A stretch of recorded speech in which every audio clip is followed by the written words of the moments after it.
Good morning to all of you. क्या हाल चाल है आप सबके।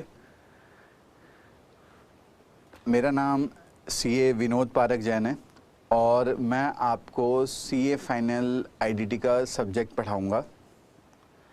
एक ब्रीफ सा इंट्रोडक्शन अपने बारे में बता देता हूँ।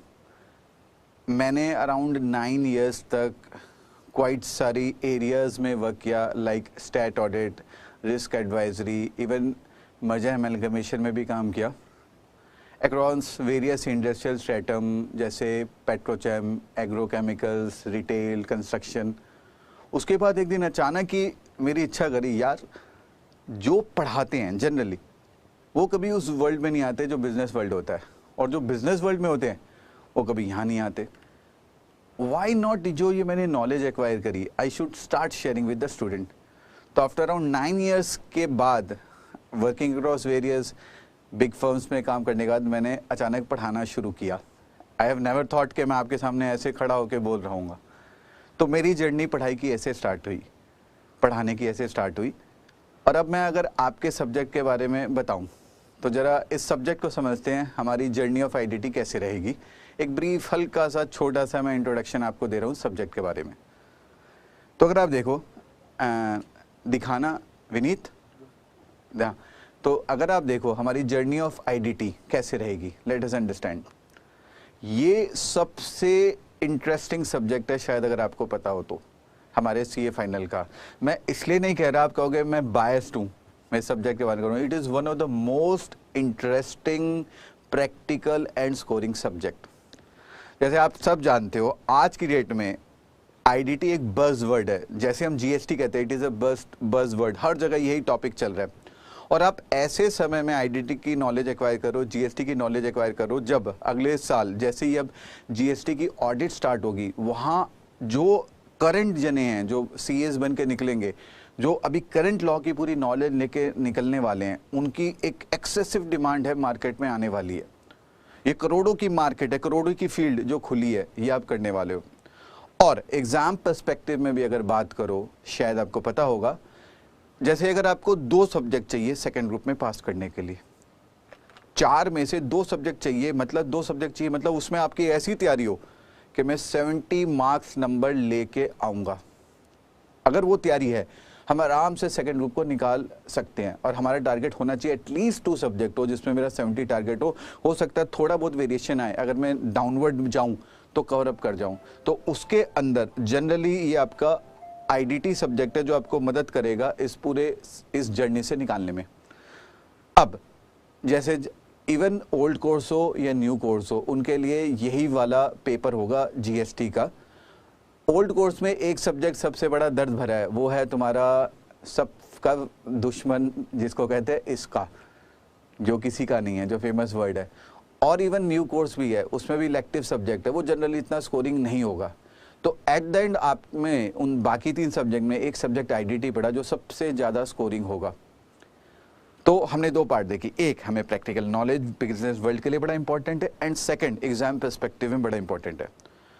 और मैं जब आया इतने शॉर्ट स्पैन ऑफ टाइम में, और बच्चों ने एक्सेलेंट परफॉर्म किया, had one of the highest success ratio among जितने पढ़े, जिनमें से वो रिजल्ट लेके आए अबव 60 वाले, न जाने कितने। पीपीटी दिखाना, हाँ, जैसे अगर आप देखो इवन ऑल इंडिया रैंक 1 भी, ऑल इंडिया मतलब सॉरी 31st रैंक वाली भी लड़की थी अभी थोड़े जस्ट लास्ट टाइम में। There are an number of student जो ये नंबर लेके आए। ये लिस्ट अगर आप देख रहे हो इतनी सारी है कि उसको देख के खुशी मिलती है कि इतने शॉर्ट टाइम में मैंने ये अचीव किया। और मैं उम्मीद करता हूँ मैं आपके साथ भी हमारी जर्नी यही रहेगी। अब शुरू करते हैं इस सब्जेक्ट के रिगार्डिंग। मैं सबसे पहले आपको आईसीआई के जो नोटिफिकेशंस आए हैं उस पे ले जाता हूँ। अगर आप देखो इस नोटिफिकेशन में इंस्टीट्यूट ने कहता है फर्दर, मैं वहाँ से पढ़ रहा हूँ, GST will be examined entirely for 75 marks in May 2018 final examination in paper 8। यानी अगर आप ब्रेकअप देखो वहाँ पे आ रहा है जीएसटी 75 मार्क्स और custom and FTP 25 marks.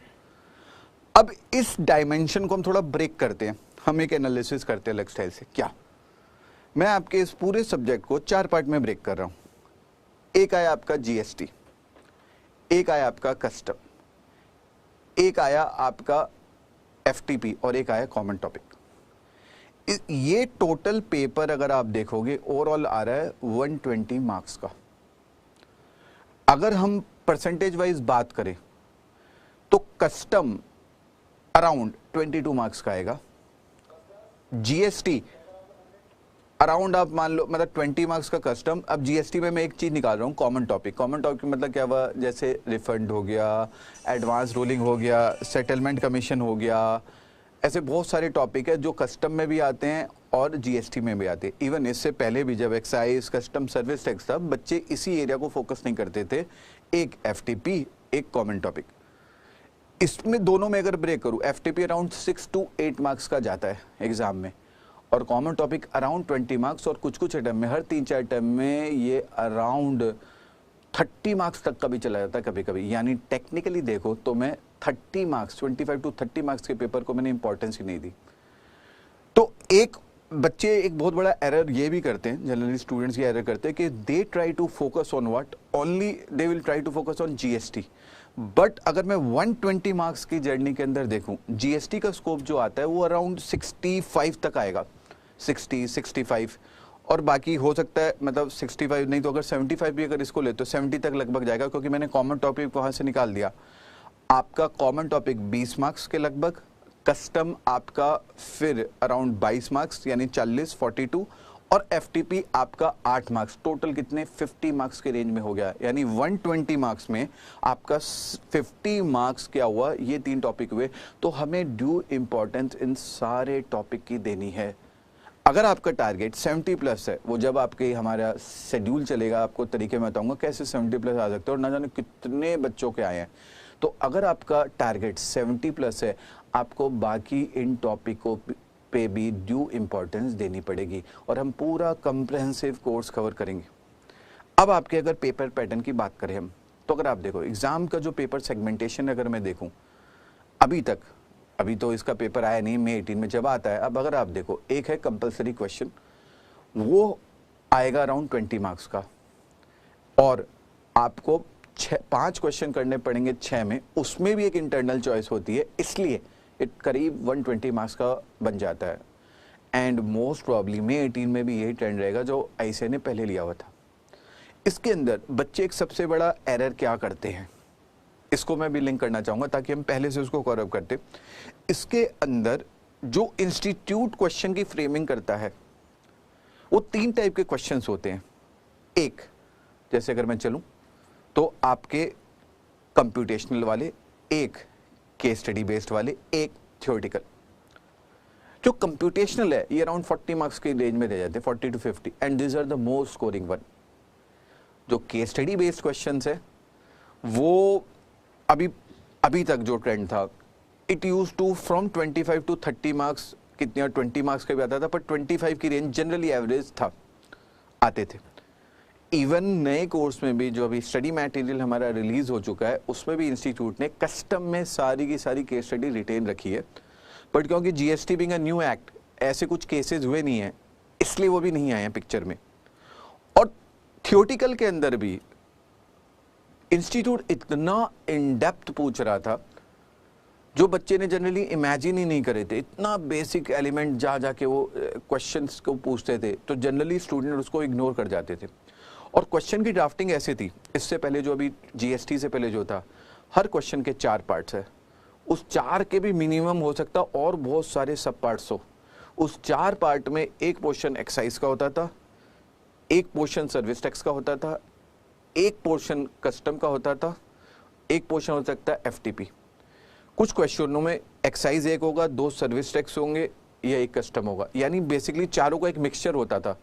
The moment मैंने, अब ये सिस्टम यह इसमें भी जाएगा, द मोमेंट मैंने कुछ सिलेक्टिव हुआ, मैं 70 के टारगेट को मैच नहीं कर पाऊंगा, तो सबसे पहले हमें एक कसम खानी है कि हमें 100% कोर्स कवरेज करना है और हमें ड्यू इंपॉर्टेंस कस्टम को भी देना है, कॉमन टॉपिक्स को भी देना है, एफटीपी को भी देना है। जैसे एफटीपी जनरली बच्चे नहीं करके जाते, आई डोंट नो बच्चों में क्या एक मिथ है कि सिर्फ 2 मार्क्स का एफटीपी आता है। 2 का नहीं, आप लास्ट के 3 अटेम्प्ट के पेपर उठा के देख लो, 6 से 8 के बीच के रेंज में रहता है, अराउंड इतना रहता है, मॉड्यूलेट होता रहता है। अगर 8 मार्क्स का आता है यानी 2 क्वेश्चन मेरे इम्पैक्ट हो गए, क्योंकि वो 2 पार्ट में आएगा अलग अलग क्वेश्चन में, उसके साथ फिर केस स्टडी और मर्ज कर दे तो फिर मैं फंस गया। तो हमें सबसे पहले क्या टारगेट करना है, हमें कंप्लीट कोर्स कवर करना है, this should be our target. अब आते हैं फर्दर, हम कैसे चलेंगे, लेट अस मूव फर्दर। हमारा बेस क्या होगा, जैसे अगर शायद आपको पता हो ये जो मैं चीज बोल रहा हूँ it is applicable in all the subject. क्या, देयर आर 5 सोर्सेज जहां से आपको पढ़ना चाहिए। क्या, पहला स्टडी मैट, वो तो हम पढ़ते ही नहीं है। दूसरा प्रैक्टिस मैनुअल, वो तो देखने की कोशिश करते हैं थोड़ी थोड़ी। तीसरा सजेस्टेड आंसर। जैसे आपको एक चीज बताऊं, अभी जस्ट इंस्टीट्यूट ने अभी 2 साल पहले 2003 से लेके 2013 तक के सारे सजेस्टेड आंसर रिवाइज करे थे, 2 सब्जेक्ट को छोड़ के। तो जनरली मेरी जब स्टूडेंट से इंटरेक्शन होता है, मैंने कहा आपको पता है इंस्टीट्यूट ने आंसर्स रिवाइज करे थे, तो बच्चे मुझे ऐसे ताकते हुए देखते हैं। मैंने कहा ओहो, इंस्टीट्यूट ने अपने लिए रिवाइज करे होंगे या किसके लिए करे हैं? आपके लिए किया ना, तो किसे देखना है, किसे पढ़ना है? आपको। दो, अब नए वाले न्यू कोर्स में ये एक इशू बन रहा है, हमारे जो प्रैक्टिस मैनुअल है मोस्ट प्रॉब्ली में 18 में नहीं आने वाला, इंस्टीट्यूट ने स्टडी मैट के अंदर ही जो स्टडी मैट रिलीज हुए हैं अभी तक, उसी के अंदर क्वेश्चंस आंसर डाले हैं। अब कस्टम के अंदर तो हमारे पास पास के सजेस्टेड आंसर है, पीएम है, वो जो पहले वाला था वो सारा एप्लीकेबल हो जाएगा, उसमें कुछ चेंजेस होंगे वो मैं आपको कवर अप करा दूंगा। तो पर जो पीएम है वो नहीं है। जैसे जीएसटी में हमें और क्वेश्चंस प्रैक्टिस करने पड़ेंगे और बहुत सारा पार्ट जीएसटी का पास के क्वेश्चन से अप्लाई हो जाएगा, क्योंकि जीएसटी ओवरऑल अगर आप लॉजिकली बेस जाओ 60% सर्विस टैक्स है जो अप्लाई हुआ है वहाँ पे, सारे वो रीजनिंग, वो लॉजिक, सारे के सारे, जैसे पहले पीओपीएस था, आप तो नहीं जानते, जब आप करोगे तो पता चलेगा। सिर्फ उस पॉइंट ऑफ टैक्सेशन रूल था, सिर्फ वर्ड चेंज हो गए, पॉइंट ऑफ सप्लाई और सारे बहुत से लॉजिक्स बन गए उसके अंदर। तीसरा, चौथा सोर्स आपका होना चाहिए क्या, आरटीपी, मॉक टेस्ट और list of selected case study. ये आईडीटी के लिए एप्लीकेबल। मैंने आपको क्या बनाया, study material, PM, suggested answer, RTP, mock test, list of selected case study. ये जो list of selected case study है ये हमेशा आईसीआई क्या करता है, अगले टर्म में थोड़ा सा उसके अंदर पता चलेगा भी 2-3 महीने के अंदर, कंफ्यूजन इस सेंस में क्योंकि अभी तक इंस्टीट्यूट जनरली 1 महीने के अंदर अंदर रिलीज कर देता था। वो डीटी और आईडीटी की एक ही होती थी, वो पूरी की पूरी अराउंड डीटी, जैसे आईडीटी में लास्ट टर्म में अराउंड 109 केस स्टडीज इंस्टीट्यूट ने रिलीज करी थी। इस बार इंस्टीट्यूट ने क्या किया, हमारे स्टडी मैट में वो केस स्टडी डाल दी, पर डीटी के लिए अप्लाई होगी आपकी list of selected case study. तो हमें ये 5 सोर्स को पकड़ के रखना है अगर हमें नंबर चाहिए। और क्यों पकड़ना है, मैं आपको एक वर्ड दिखाता हूँ।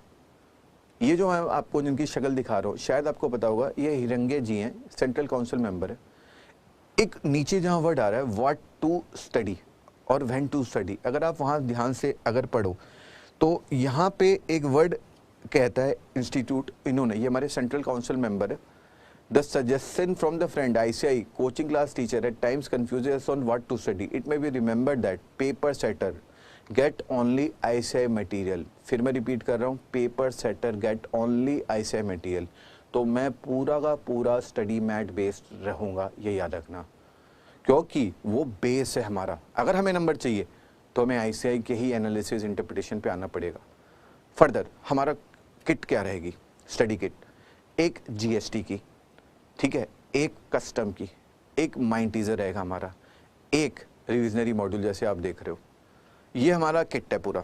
अब इसके अंदर जो रिविजनरी मॉड्यूल है, मैंने क्या किया, अभी तक जितना हमारा मटेरियल रिलीज हुआ, जैसे you will be surprise, 600 page का आईडीटी का मटेरियल सिर्फ आईपीसीसी पे बन के आया है। 600 पेज का सिर्फ आईपीसीसी में, जिसमें असेसमेंट नहीं है और बहुत सी चीज़ें नहीं है। तो फाइनल का देखते हैं कितने पेजेस का बनता है, बी एश्योर वो कवर अप हो जाएगा। इस चीज़ को मैंने कॉम्पैक्ट फॉर्म में अराउंड 250 पेज में करीब इसमें डाल दूंगा डिविजनिंग मॉड्यूल में। लास्ट में भी मेरा ये था, और हमेशा एक चीज़ में बिलीव करता हूँ, आप कभी भी कैलकुलेशन करना, मैं हमेशा इसी अप्रोच से जाता हूँ। लास्ट दिन अगर आप रिवाइज कर पाए तो आपको रिकॉल वैल्यू आएगी एग्जामिनेशन हॉल में।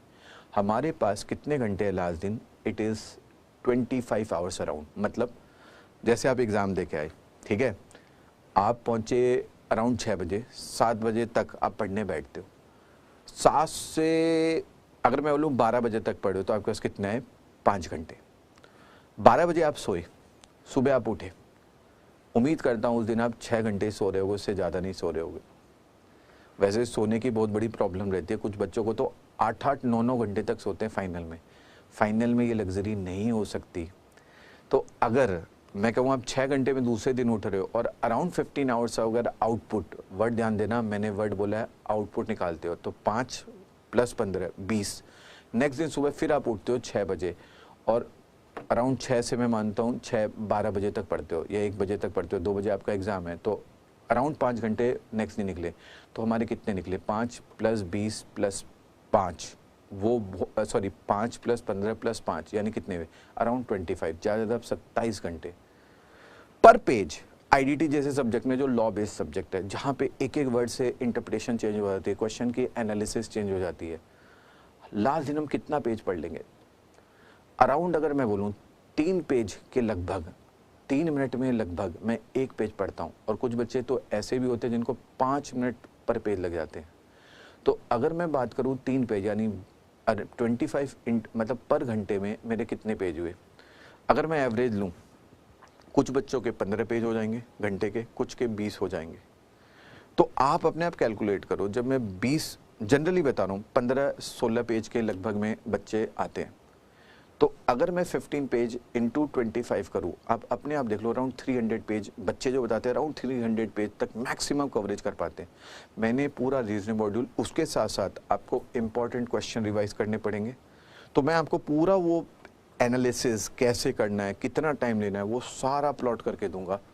पहले आपको क्लियर बनना चाहिए मेरा लास्ट आउटपुट क्या है, दैट इज़ मेरे पास 25 आवर्स है, मुझे उसी स्टाइल से पढ़ना है, ठीक है। तो जरा चलते हैं हम फर्दर अगर आप देखो, अब मैं आपको जो दिखा रहा हूँ वो क्या है? Bare act. I don't know आपने कभी बेयर एक्ट उठा के पढ़ा ही नहीं पढ़ा। एक चीज़ मुझे बड़ा आश्चर्य होता है, जब मुझे फाइनल में बच्चे कहते हैं, कभी कभी मैं सुनता हूँ कि DT IDT तो लास्ट समय लेना चाहिए। मैं कहता हूँ क्यों? कितना अमेंड हो जाएगा?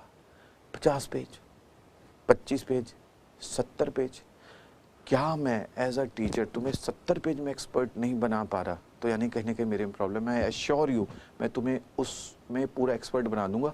अगर 70 पेज अमेंडमेंट या 50 पेज अमेंडमेंट आप पहले नहीं झेल पाओगे, अगर आप पहले नहीं झेल पाओगे, मतलब अपने आप नहीं कवर अप कर पाओगे, जब आप CA बन जाओगे और अचानक कोई क्लाइंट आपके पास आता है कि सर ये बताओ ये इशू आ गया, तो क्या आप बोलोगे? अभी रुक जाओ, मेरे वो टीचर ने अमेंडमेंट मॉड्यूल रिलीज नहीं किया। Whether you should not be dependent on you, I assure you, मैं आपको उतना उस लेवल वाला स्टूडेंट बना दूंगा। तो हमें क्या है, और एक चीज़ याद रखना, टारगेट आजकल जिस डेप्थनेस से पेपर पूछा जा रहा है, 6 मंथ पहले आपको टारगेट करना है मेरा पूरा कोचिंग कंप्लीट हो जाए, क्योंकि आप जब 6 मंथ करोगे तब जाके आपके लास्ट के 4 महीने बचेंगे। I know that. और वो 4 महीने पूरा क्लोजिंग पीरियड आपको चाहिए, जिसमें आपको 2 रिवीजन पैटर्न करना है। वो तरीका मैं आपको सारा सिखाऊंगा जैसे हमारी क्लास प्रोसीड होगी। तो एक चीज़ याद रखना, हम पूरा बेयर एक्ट के बेसिस पे पढ़ेंगे, बेयर एक्ट कैसे इंटरप्रेट होता है ये सारा हम करेंगे। उसमें हम अपनी कंसेप्चुअल क्लैरिटी रखेंगे। और एक याद रखना, जितने भी डिबेटेबल इशू है, एनालिसिस है, इंटरप्रिटेशन है, जो GST में निकल के आ रही है, हम सारे कवर करेंगे। बट जैसे ही हम एग्जाम पर्पस की बात करें, हमें ये पता होना चाहिए ICAI के एनालिसिस इंटरप्रिटेशन क्या है, क्योंकि मैं आपको सारे इश्यूज बताऊंगा बट लास्ट में आपको रेस्ट्रिक्ट कर दूंगा, आपको ICAI के ही एजम्पशन एनालिसिस फॉलो करना है। We will be covering various industries, जैसे आप देखो टूरिज्म सेक्टर, वेयर हाउसिंग पे क्या इम्पैक्ट पड़ा, लॉजिस्टिक सेक्टर पे क्या इम्पैक्ट करा। बट हम इसको, मैं हमेशा एक वर्ड कहता हूँ, दिस इज ज्ञान। ये क्या है? इंडस्ट्री वाला ज्ञान है जो हमें इंडस्ट्री में बहुत काम आएगा। बट इस ज्ञान को do not mix with what? Exam. हम ज्ञान और एग्जाम को एकदम सेग्रीगेट करके चलेंगे कि ये ज्ञान है रियल लाइफ के लिए, ये एग्जाम के लिए, क्योंकि एक अजम्पशन भी अगर मैं एरर कर देता हूँ, जैसे एग्जांपल देता हूँ, जो आपका क्वेश्चन आता है उसमें 6-7 एलिमेंट होते हैं, एक भी अगर आपने एरर किया उसका इम्पैक्ट क्या पड़ेगा। जैसे वैल्यूएशन आपको कैलकुलेशन करनी है, ठीक है, कस्टम वैल्यूएशन, तो आपने एक इंटरप्रिटेशन ऊपर गलत किया तो आपका क्या होगा, एसेसेबल वैल्यू गलत हुई, एसेसेबल वैल्यू गलत हुई तो कस्टम ड्यूटी की कैलकुलेशन गलत हुई, तो सेस की कैलकुलेशन गलत हुई, उसका मल्टीफेरियस इम्पैक्ट पड़ता है। तो हमें कोशिश करनी है, हमें पूरा का पूरा आईसीआई जो लॉजिक, रीजनिंग, एजम्पशन कर रहा है वो सारा कवर करते हुए करना है। तो मैं हमेशा दोनों में सेग्रीगेट करूंगा कि इंडस्ट्री अगर ये इंटरप्रेट करी है और आईसीआई ने अपनी एनालिसिस दी है, हमें रेस्ट्रिक्ट किस पे करना है, ओनली एंड ओनली आईसीआई, क्योंकि हम स्टूडेंट किसके हैं, आईसीआई के, तो हमें उसको ड्यू इंपॉर्टेंस देनी है। और वो हमेशा ही बड़ा रेयर होगा बट वो हमेशा ही करेक्ट होती है। ऐसा नहीं है कि उसमें जैसे आईसीआई ने 2 ओपिनियन है, एक ओपिनियन अगर पकड़ा हुआ है तो हम उसी ओपिनियन को कवर करने की कोशिश करेंगे। फर्दर एक एग्जाम्पल, खाइए आप नई वाली टॉफी, पता है कितने रुपए की आती है, आई गेस 35 रुपए की आती है। क्या इसमें कोई ऐसा यूनिक सा टेस्ट होता है, नहीं, फिर भी वो क्यों चार्ज करता है, क्योंकि उसने पैकेजिंग वैसे करी है।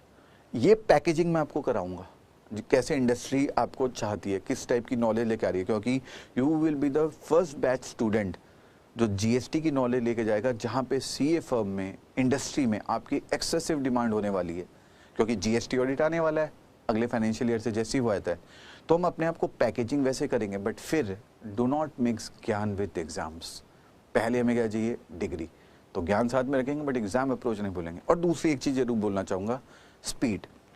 अगर आप देखो स्पीड, जनरली आजकल एग्जामिनेशन हॉल से बच्चे जैसे निकलते हैं, एक कंप्लेन है, यार बड़ा लेंदी पेपर था, पता नहीं क्या चाहता है इससे। ये कॉमन फ्रेम है, सेंटेंस है हर एक स्टूडेंट के, खासकर हमारे नॉर्थ लेवल पे तो बहुत ज्यादा है ये पूरा का पूरा।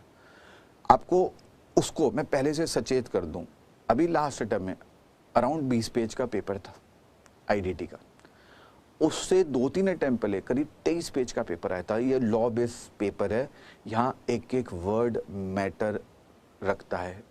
अगर आपके जो घिस घिस के धीरे धीरे पढ़ने की आदत है, एकदम अटक गए, एक वर्ड में अटक गए, कैन यू इमेजिन अगर आप 2 मिनट एक पेज पढ़ने में ले रहे हो, तो 2 या 3 मिनट कुछ बच्चे ले रहे हैं, 20 पेज का अगर पेपर है तो 60 मिनट्स तो वो पेपर ही पढ़ता रह गया, क्या लिखेगा, क्या समझाएगा, बताइए। हमें अपनी स्पीड मेंटेन रखनी है। Do not make examination hall a practice ground for increasing your speeds. ये क्लास में जो इतनी धीरे धीरे लिखने की आदत बन गई है, पढ़ने की आदत, ये गलत अप्रोच है। जैसे जब हम नेट पे काम करते हैं, अगर कोई साइड थोड़ा सा अपलोड होने में टाइम ले तो हम क्या करते हैं, थट बकवास है, नहीं देख रहा, क्यों, वहाँ इतनी स्पीड और पढ़ते समय इतनी स्पीड कम क्यों है। हमें पढ़ने वो स्पीड मेंटेन रखनी पड़ेगी, क्योंकि आईसीएम से वो डिमांड कर रहा है। आप जब आईडीटी के पेपर में जाओगे, उसके सब पार्ट्स में जाओगे तो 40 क्वेश्चन तक है, कितनी बार, जैसे इंडिया क्या है, गुड्स क्या है, एक एक एलिमेंट ऐसे पूछे जा रहे, 2-2 मार्क्स के। जब लिखने बैठोगे तो इतना टाइम लगता है। वो पेस हमें क्लास में डेवलप करनी है, न कि एग्जामिनेशन हॉल को प्रैक्टिस सेंटर बनाना है। क्योंकि जब हम एग्जामिनेशन हॉल से निकलेंगे तो हमें इतना कॉन्फिडेंस चाहिए, I have completed entire paper. उसके लिए आप स्पीड कहाँ बनाओगे, क्लासेस में तो बनाओगे। तो हमें अपनी स्पीड मेंटेन करनी है, क्योंकि जैसे फर्स्ट क्वेश्चन आता है कंपल्सरी क्वेश्चन, एक एग्जांपल देता हूँ, कस्टम वैल्यूएशन या जीएसटी वैल्यूएशन का जब आएंगे 7.5 मिनट पर क्वेश्चन में मिलेंगे। इसका मतलब हम क्लास में जब प्रैक्टिस कर रहे होंगे तो आपको कोशिश करना है, जैसे हम पूरा उस फॉर्मेट में तो नहीं कर रहे कि एग्जाम में तो हम लाइन भी डाल रहे हैं और प्रॉपर रुपीज़ भी लिख रहे हैं, अराउंड 3 से 4 मिनट में हमें कवर हर क्वेश्चन को करना ही पड़ेगा, ठीक है। और एक चीज़, हम कैसे पढ़ेंगे, जैसे लॉ सब्जेक्ट होता है, लॉ सब्जेक्ट में अगर आप देखो, अगर मैं कहूँ, आप देखते हो कितनी सारी डेफिनेशन में टर्मिनोलॉजी यूज होती है, मीन है, इंक्लूड है, मीन्स एंड इंक्लूड्स है, means include but not exclude, ये सारे वर्ड्स आप देखते हो। इवन आई वॉज सरप्राइज जब मैं बच्चों से पूछता हूँ, बताओ आप फाइनल में आ गए, what is difference between this 2 word, tax and duty. Basics भी क्लियर नहीं होते कितने बच्चों को, तो हम बेसिक्स से लेके एकदम टेक्निकल इश्यूज तक जाएंगे। जैसे एग्जांपल बोलूँ, अब मैं बोलूँ प्रोवाइजो, आपको पता है प्रोवाइजो की कितनी इंटरप्रिटेशंस होती है। जनरली बच्चे कहेंगे it is exception to the main provision. ये 3 तरीके से इंटरप्रेट हो सकता है। जब एक्चुअल में वर्ड आएंगे, लॉ के वर्ड, जब हम पैराग्राफ में एनालिसिस करेंगे, अगर वो पैराग्राफ के बीच में प्रोवाइडेड एयर डालेगा वो कंडीशन बन जाता है, स्टार्टिंग में डालेगा वो कुछ और बन जाता है, कभी कभी वो अपने आप में भी एक प्रोविजन बनता है। तो वो सारे डिटेल हम कवर करेंगे। एक और मैं चीज़ जरूर इसके साथ लेना चाहूँगा, जैसे अगर आप देखो फ्लो चार्ट अप्रोच, मैंने भी फ्लो चार्ट अप्रोच यूज़ किया है, बट हर जगह फ्लो चार्ट यूज़ करना मेरे हिसाब से सही नहीं होता। रीज़न समझो, तुम्हें बहुत लाइफ इजी लगेगी जब मैं ऐसे ये चीज़ से कराऊंगा। मैंने जैसे एक कंपोनेंट लिया, उसको पूरा ब्रेक कर करके चार्ट में बना दिया, कीवर्ड्स डाल दिए, बट इसमें एक सेंटेंस है, उसको मैंने डीकंस्ट्रक्ट किया, फिर उसको कंस्ट्रक्ट किया, और बच्चा क्या होता है, पहले वो उसी में अटक जाता है कि उसको सिंप्लीफाइड वर्जन चाहिए। आप फाइनल के स्टूडेंट हो, आपकी इंडस्ट्री वेट कर रही है आपकी नॉलेज का, ये जब आप डीकंस्ट्रक्ट कर देते हो, ये तो आप सीख जाओगे स्टेप 1, ये स्टेप 2, ये स्टेप 3। जब आप एग्जाम में लिखने जाओगे वहाँ में वर्ड्स चाहिए, और वहीं जाके जो एवरेज स्टूडेंट है वो फंस जाता है। कितने बच्चे वो वर्ड ही नहीं रिकैप्चुलेट कर पाते, लिखना कैसे। मेरी अप्रोच क्या है, मैं पहले पूरा पैराग्राफ लॉ का जो वो उठाऊंगा, उसकी हम एनालिसिस करेंगे, और जहाँ ज़रूरत होगी वहाँ हम फ्लो चार्ट में आएंगे, जहाँ ज़रूरत होगी। ये नहीं कि हर ही जगह हम फ्लो चार्ट कर ले, क्योंकि मैंने फ्लो चार्ट से आपको डीकंस्ट्रक्ट तो कर दिया, बट बहुत से बच्चे उसको दोबारा सेंटेंस फॉर्म में कंस्ट्रक्ट नहीं कर पाते हैं। तो जहाँ कॉम्प्लिकेटेड प्रोविजन होंगे वहाँ हम जाएंगे, बट हर जगह as per my personal opinion is not so good enough for every student. और जब आप इंडस्ट्री में जाओगे, क्या आप ऐसे बोलोगे स्टेप 1 ये, स्टेप 2 ये लगा वो लगा। आपको क्या वर्डिंग्स चाहिए, एग्जाम में भी इंडस्ट्री में भी। तो हम इससे बेटर अप्रोच मैं मानता हूँ टेबुलर फॉर्मेट अप्रोच होती है, जो आपको मैं दूंगा, जिसमें पूरे टेबुलर फॉर्मेट में पहले सेक्शन है, फिर सेक्शन की जो स्टार्टिंग है उसकी बोल्ड वर्ड, जो हेडलाइन है वो सेक्शन की, और फिर उसके कंटेंट। आप देखना उससे कितनी जल्दी होता है, वो ज़्यादा बेटर होता है, क्योंकि जब हम एग्जामिनेशन हॉल में होते हैं हमारे पास लिमिटेड एनर्जी होती है, और हमारे दिमाग में कल चल क्या रहा होता है, वो पन्ना ऐसे था, उसके ऊपर मैंने ये लिखा था, यहाँ पे ये लिखा था।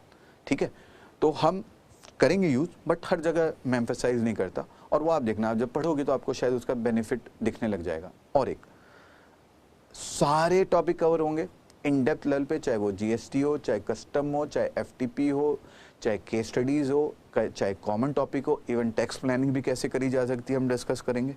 हम ऐसा नहीं है कि एक पर्टिकुलर बस जीएसटी पकड़ लिया और उसी पे एम्फेसाइज किया, क्योंकि मैंने अभी आपको कैलकुलेशन करके बताया, अराउंड 70 मार्क्स तक का पेपर है, 50 मार्क्स का तो और पड़ा है।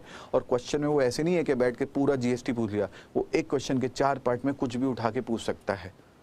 और केस स्टडीज जो है ये एक बहुत बड़ी सरदर्दी होती है कुछ बच्चों के लिए। जैसे आप देखो केस लॉ, उनको आता ही नहीं है, उसको रटते रहते हैं इतने। और इसके अंदर जब आप इंस्टीट्यूट की वेबसाइट में जाके देखना, पहला स्टार्टिंग लाइन इंस्टीट्यूट क्या लिखता है DTIDT के लिए, essential reading material. Word use किया है एसेंशियल रीडिंग मटेरियल। ठीक है, यानी आपको फॉलो करना पड़ेगा। अगर उसका कंक्लूजन मैच नहीं हो रहा, जैसे कोई इशू आया, ठीक है, देयर आर 4 कोर्ट ने अलग अलग, जैसे जुरिडिक्शन वाले, कर्नाटका कोर्ट ने कुछ और दी, दिल्ली हाई कोर्ट ने कुछ और दी, पंजाब हरियाणा हाई कोर्ट ने कुछ और दी, डिसीजन दिया। हमारा ICAI एक पर्टिकुलर कोर्ट की जजमेंट उठाता है कि ये एनालिसिस सही है, ये कंक्लूजन सही है, हमें फॉलो क्या करना है ICAI वाला। अगर आपको लॉजिक याद है, जैसे लास्ट टाइम तक 109 इश्यूज तो इंस्टीट्यूट ने पूरा वेबसाइट पे आ रहा था list of selected case study में, और उसके अलावा कम से कम 250 इशू और आने चाहिए। अब वो कैसे करोगे, क्या रटोगे? नहीं, आपको लॉजिक आना चाहिए। अगर आपको लॉजिक आता है, आई एश्योर यू आपको रिटेन रह जाएगा। तो हम वो लॉजिकल इंटरप्रेशन बेसिस पे चलेंगे। इसकी प्रेजेंटेशंस की भी अलग अलग सब्जेक्ट वाइज जारी करते हैं। जैसे ये वन ऑफ द स्टूडेंट की है, 6 में 6 मार्क्स मिलते हैं। क्यों मिले, कैसे लिखा, वो सारे इश्यूज हम अपने क्लास में कवर करेंगे। कैसे हमें आंसर्स लिखना है, ये सारा कवरेज होगा क्लास में। तो मोटा मोटी जो मैं कहना चाह रहा था, प्रेजेंट कैसे करना है, एग्जाम स्टेप्स कैसे होंगी, डेली रिवीजन कैसे करेंगे, हम टेस्ट भी करेंगे, ये सारी चीज़ कवरेज करी जाएगी हमारे क्लास में, राइट। तो अगर आप मुझे कांटेक्ट भी कर सकते हो, ये मैंने एक ब्रीफ सा वो दिया हुआ है, जहाँ चाहो आप मुझे कांटेक्ट भी कर सकते हो। I will be accessible. एक मैं आपको टाइम भी दे दूंगा जिस टाइम में आप मुझे कम्युनिकेट कर सकते हो। तो मिलते हैं फिर GST की क्लास में। Thank you very much.